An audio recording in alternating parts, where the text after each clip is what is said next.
Oh, that hurt. That hurt. Alright guys, so quick little update since the last video. I made a bracket for this tank. So I've just taken a little piece of flat stock and then bent it and bolted it right on there, so that looks pretty nice.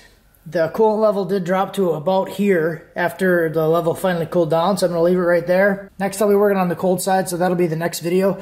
It's really just going to be like a 90 here and then a 90 down, and it actually is going to fit pretty nice. I did redo the drain line fitting because the bottom one was leaking, so hopefully that one's good now. I did measure for the drive shaft and I brought that stuff in today, so it's 40.5 inches. I'm going to do a 4-inch shaft. I do have to do the wastegate lines and the cold side, and then I just put installing the drive shaft when I get it. Those guys are pretty quick where I go, so they might even have it done tomorrow. I filled the transfer case. I actually used my old scavenge pump from the rear mount triple turbo setup that I had on the Ranger. So I just used this little scavenge pump, hooked it up to a battery, and it's a 3.7 gallon per minute pump, and I pumped it right out of this 1 gallon tank, so it took like 15 seconds and the thing was completely empty. It was kind of funny because I knew it was going to be fast, but I didn't expect the bottle to be empty and tip over like within 15 seconds.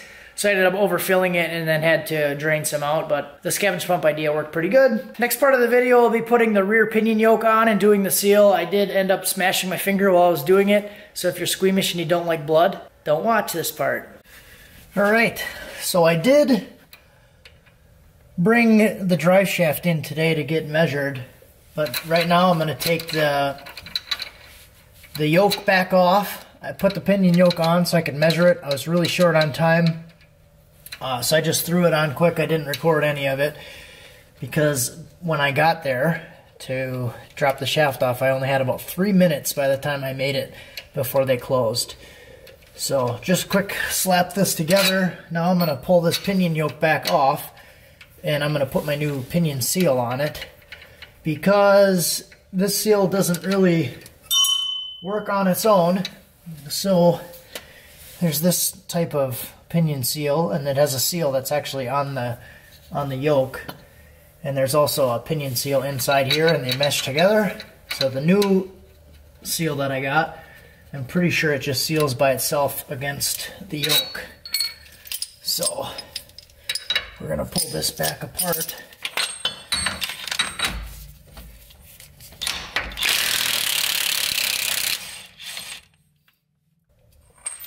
Get the nut out of there.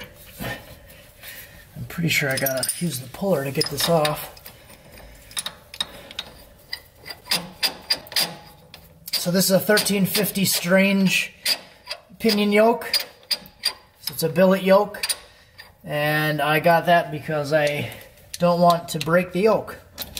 So I know Stapleton 42 at the LS Escalade, he said that was one of the issues that he was having with his, was he kept breaking the pinion yoke. So I'm kind of taking some steps from what he was doing, like what he had problems with, and just upgrading the stuff right away so I don't have to worry about it.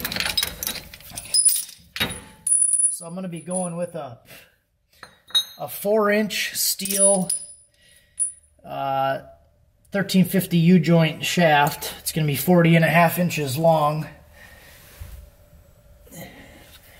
So now I just got to figure out how to get this seal out of here.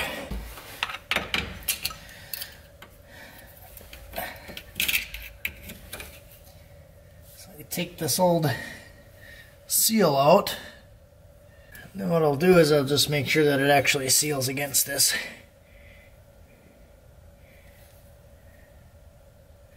Yeah, that looks like it should be good. It'll seal tight against there.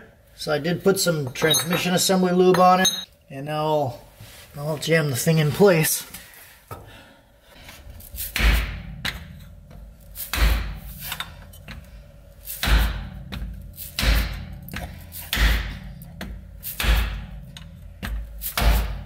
Oh, that hurt. That hurt. Oh, I just smashed my finger. Crap, dude. Okay, note to self. Don't smash your finger. Alright, we'll get this all figured out first.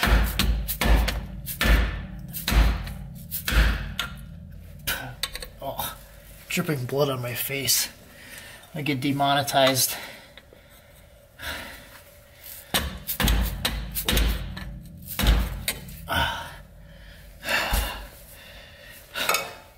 Work smarter, not harder, kids.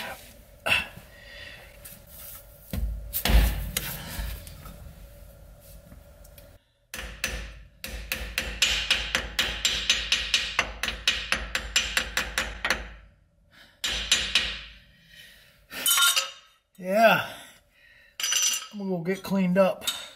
All right, so I'm back. I'm all situated now. Got the Band-Aid on it.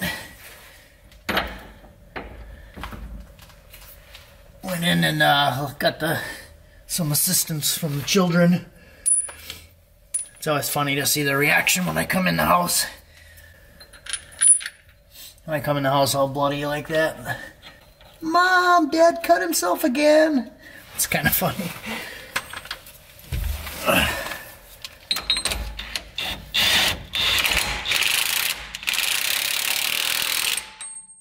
just gonna wrap that thing on.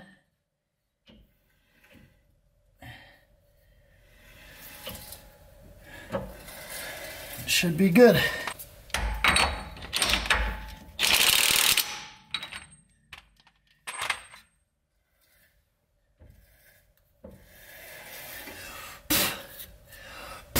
All right, so now that's sealed. Nice and nice, and then we can move on to something else. So only a few things left, like the catch can PCV. Don't really need that to go drive it. I will finish the wastegate lines before I drive it and do the drive shaft, obviously. So should be ready to drive it by the weekend.